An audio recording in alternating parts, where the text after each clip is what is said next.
بسم الله الرحمن الرحيم. الرحمن علم القرآن.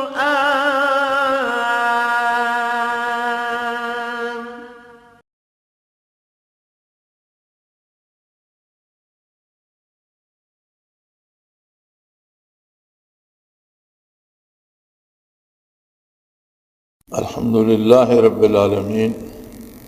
والصلاة والسلام على حبيبه محمد وآله وصحبه أجمعين.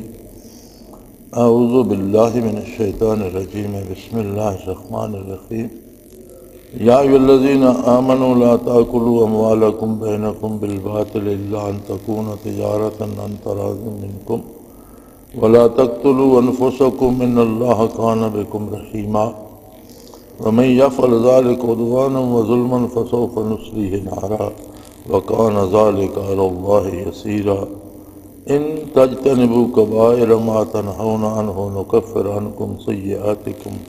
وندخلكم مدخلا كريما ولا تتمنوا ما فضل الله به بعضكم على بعض للرجال نصيب مما اكتسبوا وللنساء نصيب مما اكتسبوا واسألوا الله من فضله إن الله كان بكل شيء عليما. اللهم سبحانك لا علم لنا إلا ما علمتنا إنك أنت العليم الحكيم. مولاي صل وسلم دائما أبدا على حبيبك خير الخلق كلهم. يا أيها الذين آمنوا لا تأكلوا أموالكم بينكم بالباطل. فرمایا تقاضائے ایمان یہ ہے کہ ایمان لانے کے بعد آپس میں اموال دنیا میں ایک دوسرے کے ساتھ دھوکہ نہ کرو، غلط طریقے سے ایک دوسرے کا مال نہ کھاؤ۔ ہر آدمی دنیا کی حرص میں پڑ کر ہر جائز و ناجائز طریقے سے مال حاصل کرنے کی کوشش کرتا ہے، جس میں بے شمار لوگوں کے حقوق تلف ہوتے ہیں۔ سو فرمایا ایمان کا تقاضا یہ ہے کہ اللہ پہ بھروسہ کرتے جب اللہ کو رازق مانا، اللہ کو خالق مانا، مالک مانا، تو اس کے حکم کے مطابق مال ضرور کماؤ، لیکن ناجائز طریقوں سے نہیں بلکہ جائز وسائل سے اور حلال طریقے سے۔ الا ان تکون تجارتا عن تراض منکم، جیسے باہمی رضامندی سے تجارت ہوتی ہے، باہمی رضامندی سے ملازمت ہوتی ہے، وہ تنخواہ دیتے ہیں اور کام کراتے ہیں، کام بھی طے ہوتا ہے، تنخواہ بھی طے ہوتی ہے، یا مزدوری ہوتی ہے، مزدوری بھی طے ہوتی ہے، کام بھی طے ہوتا ہے، یعنی باہمی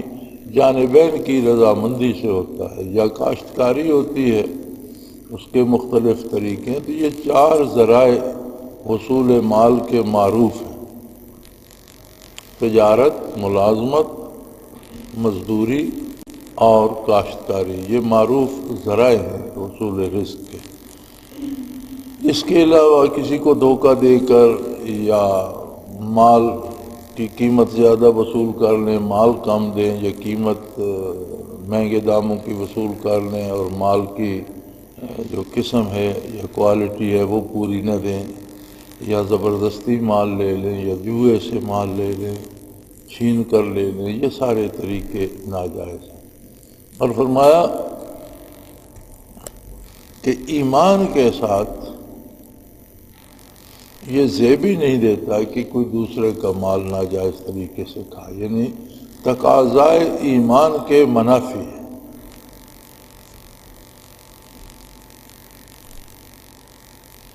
وَلَا تَقْتُلُوا أَنفُسَكُمْ، اور اپنے لوگوں کو، اپنی جانوں کو قتل نہ کرو، اپنے آپ کو قتل نہ کرو، اپنے لوگوں کو قتل نہ کرو۔ یہ جو آج رواج بن گیا ہے یہ دھماکوں کا اور خودکش دھماکوں کا، اس کا اسلام میں کوئی جواز نہیں۔ میدان کارزار میں لشکر اسلامی برسر پیکار ہوتا ہے تو یہ عہد رسالت مآب صلی اللہ علیہ وآلہ وسلم میں بھی ہوتا رہا کہ بعض جان باز دشمن کی صفوں میں گھس جاتے تھے جوش جہاد میں، اور بہت سے کافروں کو قتل کرتے، بعض اوقات خود بھی شہید ہو جاتے۔ یہ بھی تاریخ کا حصہ ہے کہ بعض جان باز دشمن کی صفوں میں گھس جاتے اور لڑتے لڑتے صفیں چیرتے ہوئے دوسری طرف لشکر کے پیچھے نکل جاتے، ادھر سے پلٹ کر حملہ کر دیتے اور لڑتے لڑتے اس طرف نکل آتے، ان میں بعض زخمی ہو جاتے، بعض شہید ہو جاتے۔ اسی طرح اگر مقابلہ کفر اور اسلام کا ہو اور کوئی جان باز اپنی جان دے کر بھی مقابلہ کر جائے، یا جس طرح آج ٹیکنالوجی بدل گئی ہے، جدید آ گئی ہے، کوئی بم لے کر گھس جائے اور دشمنوں کو تباہ کر دے اور اس میں خود بھی مارا جائے، تو یہ اعلیٰ درجے کی شہادت ہوگی اور جوش جہاد میں ہوگی۔ لیکن بلا وجہ پرامن ملک میں خود کش دھماکے کرنا اور پھر یہ امید رکھنا کہ اس پر مجھے جنت ملے گی، یہ حرام موت ہے، اپنے لیے بھی اور دوسروں کے قتل کا جو گناہ ہے وہ بھی اس خود کش دھماکہ کرنے والے کے سر ہوگا۔ اس کا شرعی کوئی جواز نہیں ہے، اور کسی طرح سے بھی اسلام اس کی اجازت نہیں دیتا۔ ایک ملک میں ایک قانون ہے، آئین ہے، دستور ہے، جسے شکایت ہے، جسے تکلیف ہے،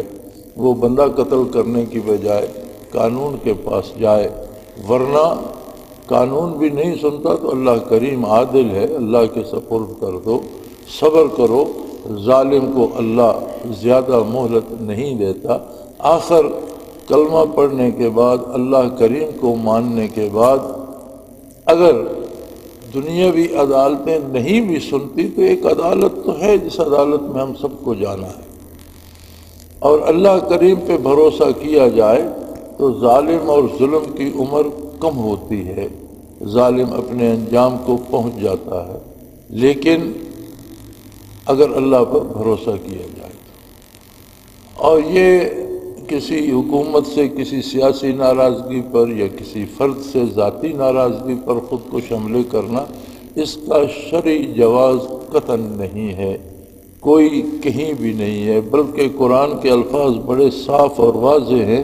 وَلَا تَقْتُلُوا أَنفُسَكُمْ، اپنے آپ کو، اپنی جانوں کو مت قتل کرو۔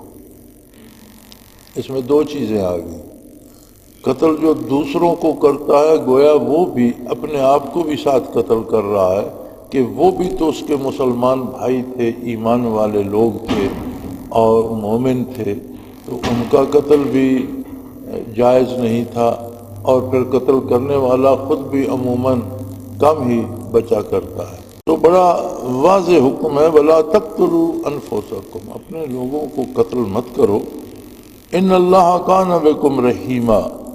اللہ کریم تمہارے ساتھ بہت مہربان ہے، تمہارے بہت گناہوں سے درگزر کرتا ہے، تمہاری کوتاہیوں سے درگزر کرتا ہے، لیکن تم اتنے دلیر نہ ہو جاؤ کہ اس کی مخلوق کو تباہ کرتے پھرو۔ وَمَن يَفْعَلْ ذَلِكَ عُدْوَانًا وَظُلْمًا فَسَوْفَ نُصْلِيهِ نَارًا وَكَانَ ذَلِكَ عَلَى اللَّهِ يَسِيرًا، اور جو باز نہ آیا اور جس نے حد سے گزر کر اور ظلماً لوگوں کو قتل عام کا سلسلہ جاری رکھا، اللہ کی مخلوق کو قتل کرتا رہا،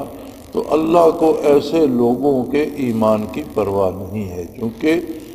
ناروا قتل کرنا بھی ایمان کے منافی ہے۔ ایمان ایک دعویٰ ہے، کردار اس کا گواہ ہوتا ہے۔ اگر کردار ایمان کے خلاف ہے، ایمان ایک دعویٰ ہے اور کردار اس کا ثبوت ہے۔ اگر کردار ایمان کے منافی ہے تو نبی کریم صلی اللہ علیہ وآلہ وسلم کا ارشاد ہے کہ ہر گناہ دل پہ ایک سیاہ نقطہ پیدا کر دیتا ہے۔ اگر آدمی تائب نہ ہو، باز نہ آئے، تو مسلسل گناہ اس سیاہی میں اضافہ کرتے رہتے ہیں، حتیٰ کہ دل سیاہ ہو جاتا ہے، اور اس پر مہر کر دی جاتی ہے۔ ختم اللہ علی قلوبہم وعلی سمعہم وعلی ابصارہم غشاوہ، دلوں پہ مہر کر دی جاتی ہے، کانوں پہ آنکھوں پہ پردہ ڈال، انہیں توبہ کی توفیق بھی نصیب نہیں ہوتی۔ یہی ارشاد یہاں ہے کہ اگر کوئی زبردستی اور حد سے گزر کر اور اللہ کی مخلوق کو بے محابہ قتل کرتا ہی رہا اور لوگوں کے ساتھ ظلم کرتا رہا تو عنقریب اللہ اسے جہنم میں جھونکیں گے۔ حالانکہ مومن کا ایمان کے ساتھ جہنم کی وعید نہیں ہے، اس کا مطلب ہے کہ وہ ایمان سے بھی ہاتھ دھو بیٹھے گا اور آخرت میں جہنم کے عذاب کا حقدار بن جائے گا۔ وَكَانَ ذَلِكَ عَلَى اللَّهِ يَسِيرًا، اور اللہ کے لیے یہ کوئی مشکل نہیں ہے کہ مجرم کو وہ سزا دے اور جیسا جس کا جرم ہو اس کا وہ انجام پائے۔ ان تجتنبوا کبائر ما تنہون عنہ نکفر عنکم سیئاتکم وندخلکم مدخلا کریما۔ ہاں، اگر تم بڑے گناہوں سے بچتے رہو، گناہ کبیرہ سے اپنے آپ کو بچاؤ۔ گناہ کبیرہ کیا ہوتا ہے، اس پر علماء نے بڑی مفید اور بڑی طویل بحثیں فرمائی ہیں، اور بعض حضرات نے گنوائے ہیں کہ یہ گناہ کبیرہ ہے، اور اس کے علاوہ جو ہے وہ صغیرہ ہیں۔ لیکن ایک اصول جو علماء حق نے دیا ہے وہ بہت خوبصورت ہے، وہ یہ ہے کہ جس گناہ پر قرآن میں سزا کا تذکر آیا ہے، یعنی جس گناہ سے روکا گیا ہے اور اگر باز نہ آیا تو اس پر وعید آئی ہے جہنم کی یا آخرت کی سزا کی، جیسے یہاں ارشاد ہوا کہ اپنے لوگوں کو قتل نہ کرو، اگر کوئی باز نہ آیا تو اسے دوزخ میں ڈال دیا جائے گا، تو یہ گناہ کبیرہ ہوگا۔ یعنی جتنے گناہوں سے روکا گیا اور ان پر سزا کی وعید آئی اور ان پر ڈرایا گیا، آخرت کے عذاب کی خبر دی گئی، وہ گناہ کبیرہ ہے۔ اور اس کے علاوہ جو ہیں،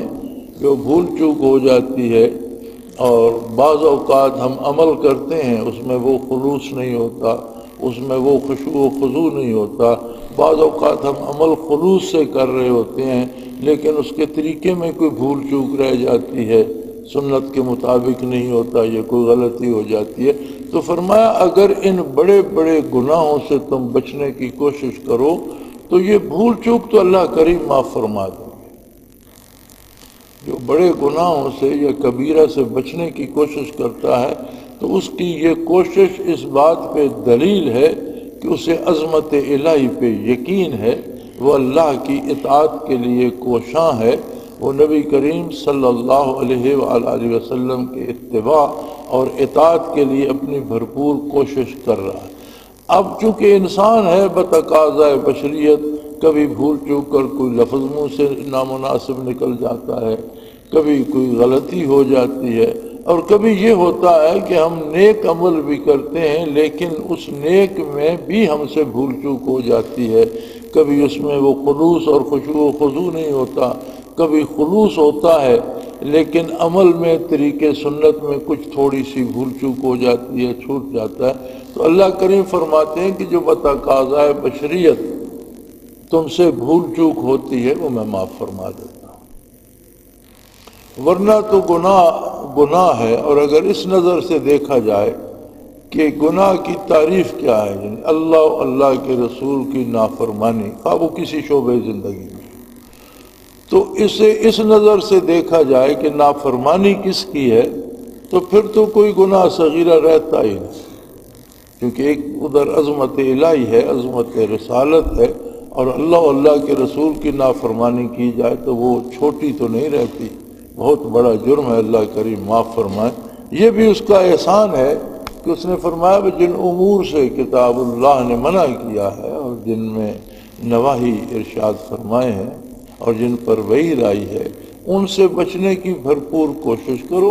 پھر جو تم سے بھول چوک ہوگی اللہ کریم اسے معاف فرمائے گا۔ وَنُدْخِلْكُمْ مُدْخَلًا كَرِيمًا، اور تمہیں بہترین ٹھکانے میں جنت الفردوس میں، جو اللہ کی رضامندی کا مظہر ہے، جو قرب الہی کا مظہر ہے، اس میں داخل فرمائے گا۔ ولا تتمنوا ما فضل اللہ به بعضکم علی بعض. بہت خوبصورت اور اصولی بات ارشاد فرمائی کہ دنیا میں زندگی گزارنے کا اور پرامن رہنے کا اور آرام سے زندگی گزارنے کا سلیقہ یہ ہے کہ اپنی کوشش کرو، اپنی محنت کرو، جتنا سیکھ سکتے ہو سیکھو، جتنا کام کر سکتے ہو کرو، اچھی روزی کماؤ، اچھا عہدہ حاصل کرو، لیکن دوسروں سے حسد نہ کرو. اپنے سے اوپر والے کو دیکھ کر اپنا سر دیوار سے مار کر نہ پھوڑو کہ میں خواہ مخواہ ویسا ہی بن جاؤں.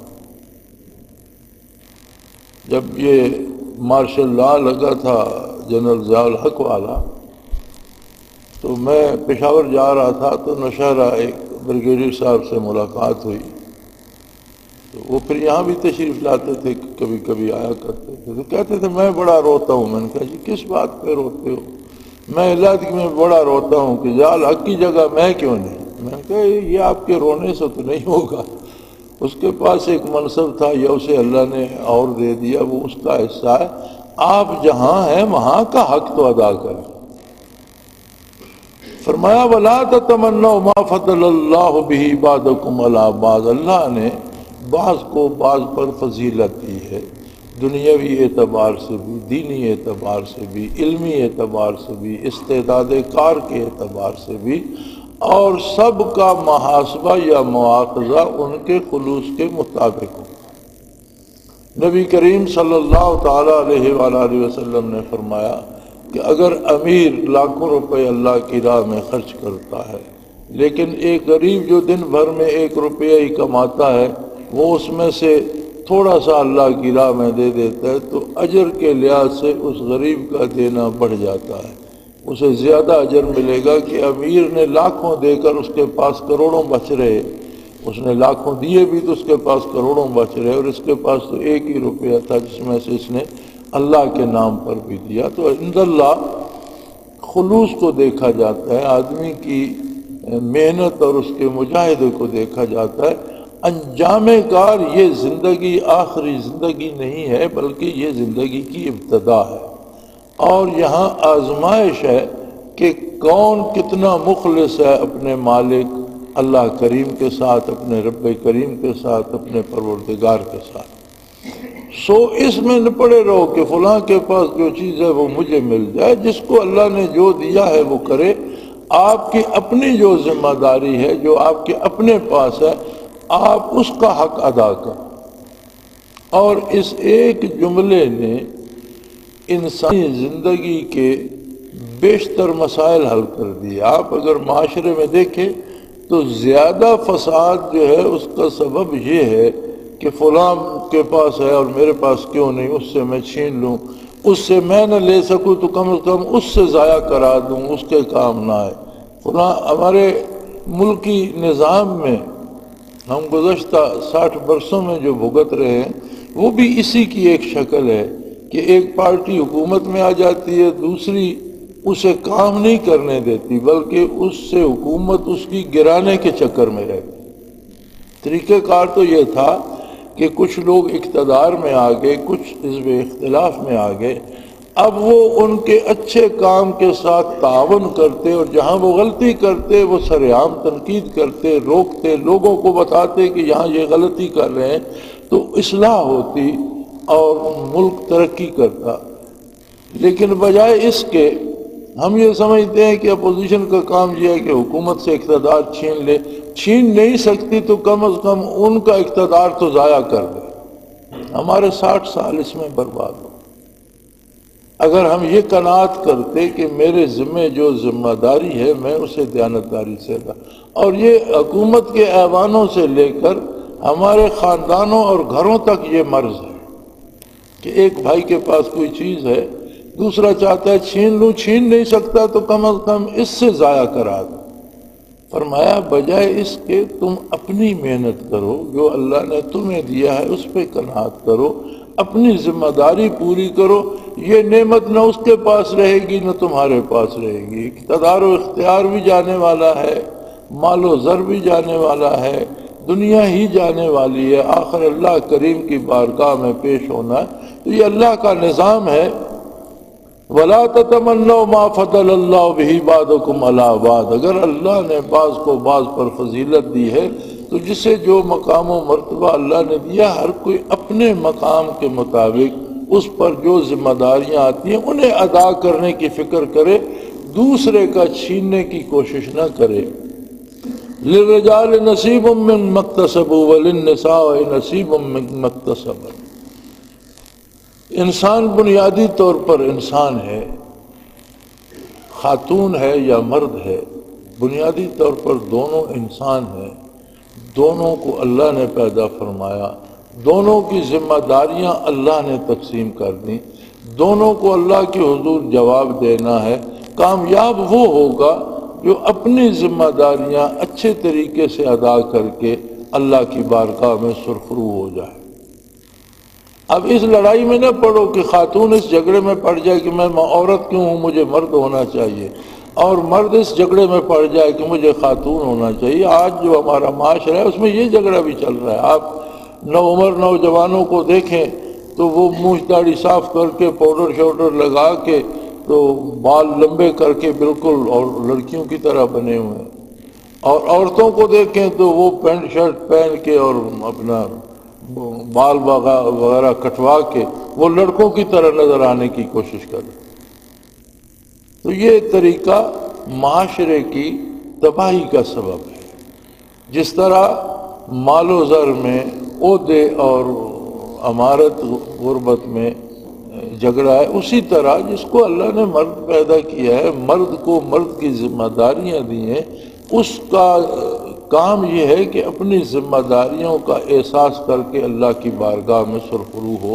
جسے بحیثیت خاتون پیدا کیا ہے اسے خاتون کی ذمہ داریاں دی ہیں، وہ بجائے اس کے کہ مرد بننے کی غلط کوشش کرتی رہے، اسے چاہیے کہ بحیثیت عورت جو اس کی ذمہ داریاں ہیں وہ آسان طریقے سے ادا کرے اور اللہ کے نزدیک اپنا اجر پائے۔ وَاسْأَلُوا اللَّهَ مِنْ فَضْلِهِ، ہاں محنت کرو، کام کرو اور اللہ کریم سے زیادہ مانگو، جتنا مانگ سکتے ہو مانگو، اس کی مہربانیاں مانگو، اس کا کرم مانگو، اس سے زیادہ روزی اس سے مانگو، عہدہ چاہتے ہو تو اس سے مانگو، لیکن اللہ سے مانگنے کا بھی ایک سلیقہ ہے۔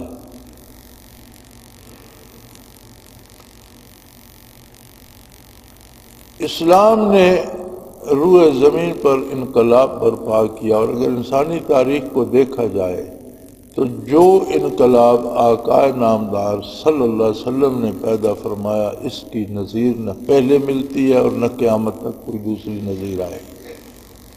ہر نبی انقلاب آفرین ہوا کرتا تھا، لیکن انبیاء اپنی امتوں، اپنے اوقات کے لیے، اپنے مقررہ میعاد کے لیے تشریف لائے۔ نبی کریم صلی اللہ علیہ وسلم کی بعثت ساری انسانیت کے لیے اور سارے زمانوں کے لیے، قیامت تک کے لیے تھی۔ اور اس بوڑھے آسمان کو یاد ہے کہ حضور اکرم صلی اللہ علیہ وسلم نزول وحی کے وقت اکیلے تھے، 1 سے 2 ہوئے، 2 سے 4 ہوئے، اور یوں بڑھتے بڑھتے تھوڑے ہی عرصے میں روئے زمین پر ایک انقلاب برپا ہو۔ اس انقلاب کو روکنے کی دنیا کفر نے بڑی کوشش کی، بڑے ہیلے کیے، بالآخر معاملہ میدان بدر تک جا پہنچا۔ غزوہ بدر اپنی حیثیت سے بے مثال ہے اور ایک عجیب معجزہ ہے اسلام کی حقانیت کا، نبی صلی اللہ علیہ وسلم کی صداقت کا گواہ، کہ 313 جنہیں آپ نے حتیٰ کہہ سکتے ہیں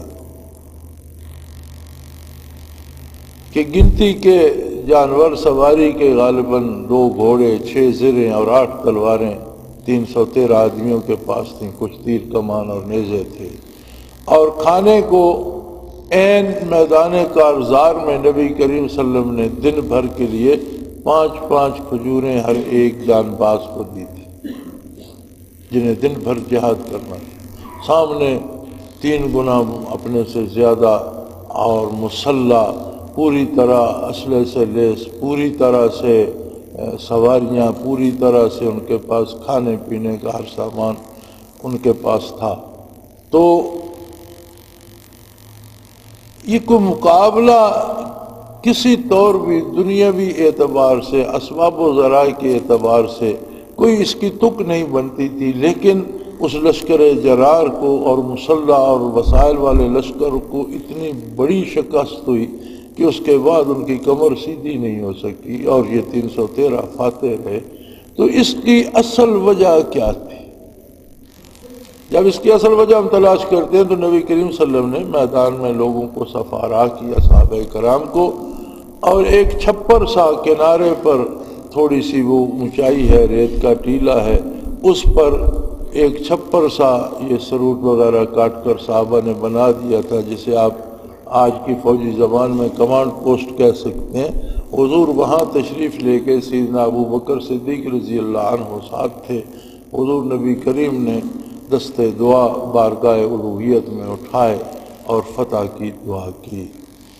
بلکہ یہ تک فرمایا کہ اللہ میں آج اس میدان میں سارے کا سارا اسلام لے آیا۔ یعنی فرد کا نظریے میں ڈھل جانا بڑی عجیب بات ہے کہ یہ وہ لوگ ہیں جنہوں نے صرف مانا نہیں، یہ قلبی، ذہنی اور مادی طور پر اسلام میں ڈھل گئے ہیں، یہ خود اسلام بن گئے ہیں، میں سارے کا سارا اسلام۔ اگر یہ لوگ یہاں کھیت رہے فلن تو بداؤ کما قال رسول اللہ صلی اللہ علیہ وسلم، کہ ان لوگوں کو اگر شکست ہوئی تو قیامت تک کوئی پیشانی سجدوں سے آشنا نہیں ہوگی۔ حتیٰ کہ سیدنا رسول اللہ صلی اللہ علیہ وسلم کے دوش مبارک سے چادر مبارک ڈھلک گئی اور سیدنا ابو بکر صدیق رضی اللہ عنہ نے عرض کی یا رسول اللہ بس کریں، آپ کی دعا خالی نہیں جائے گی، بس کریں اور آپ متوجہ ہوں لشکر کی طرف۔ تو جب ہم تجزیہ کرتے ہیں تو فتح کا سبب وہ دعا ہے جو حضور نے عریش بدر میں فرمائی۔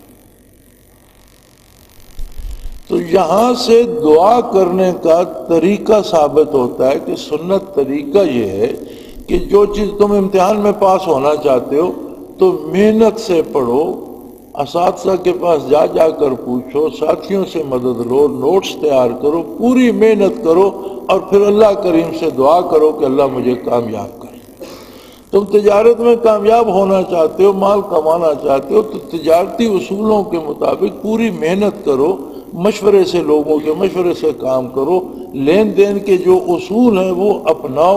اور ساتھ اللہ کریم سے دعا کرو۔ حضور نبی کریم صلی اللہ علیہ وسلم 150 کلومیٹر مدینہ منورہ سے میدان بدر میں تشریف لے گئے،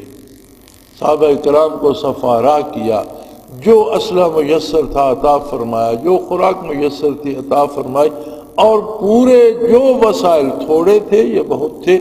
جو تھے وہ سر میدان حاضر کر کے دعا فرمائی۔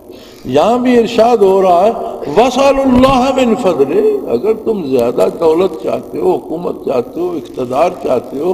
تو اللہ سے مانگو، دوسرے کا چھیننے کے در پہ کیوں ہو؟ جس نے اسے دیا تمہیں بھی دے سکتا ہے، لیکن اس کا سلیقہ ہے، طریقہ ہے، اس کے تقاضے ہیں، وہ تقاضے پورے کرو، اس کے اسباب ہیں، وہ اسباب مہیا کرو، جو تمہارے بس میں ہے وہ کرو اور پھر اللہ سے دعا مانگو، لوگوں سے چھیننے کی نہ سوچو۔ ان اللہ کان بکل شیء علیما، یقیناً اللہ ہر چیز سے واقف ہے، وہ تمہارے حال سے بھی واقف ہے، تمہاری آرزوؤں سے بھی واقف ہے، تمہاری خواہشات سے بھی واقف ہے۔ تمہارے ذمہ یہ ہے کہ تم اللہ کی مرضیات پہ اپنی پوری زندگی لگا دو تاکہ کامیابی پا سکو۔ وآخر دعوانا ان الحمدللہ رب العالمین۔ اللہ اللہ اللہ اللہ اللہ اللہ اللہ اللہ۔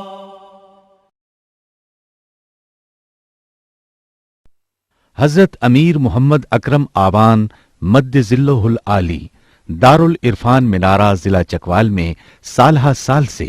قرآن و حدیث کے اوپر خطابات کر رہے ہیں